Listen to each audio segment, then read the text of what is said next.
সকলকে আমার আনন্দিত জয়গুরু।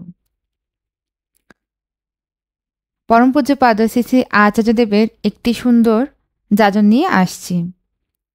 সন্ধ্যায় আচার্যদেব ফিলান্থপি সম্মুখস্থ মণ্ডপে বসেছেন। পাশে শতরঞ্জিতে বিন্টুদা, একটু পরে অবিনবাবু এসে প্রণামান্তে বসেন। আরও অগণিত মানুষের সমাবেশে নানাবিধ নিবেদন ও তার সমাধান অব্যাহত গতিতে চলতে থাকে। বহিরাগত এক পরিবার, সাথে 18-19 বছরের একটি মেয়ে এসেছে।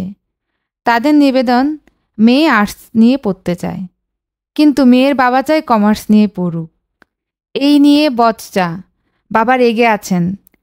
শুনে তিনি মেয়েটিকে বলছেন, তোমার যেটা পছন্দ ইচ্ছা সেটা বাবাকে বলবে কি কারণে তুমি এটা নিচ্ছ।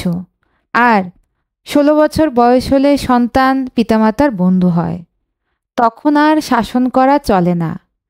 আমি আমার ছেলেদের শাসন করি না। আমার মেজে ছেলেকেও যখন 16 বছর হলো, আমি ওকে বললাম, এখন থেকে তুমি আমার বন্ধু, আর শাসন করব না। তবে আমি এখনও প্রয়োজন হলে শাসন করি, সেটা খুব কম।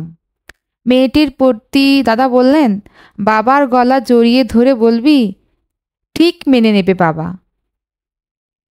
সকলকে আমার আনন্দিত জয়গুরু।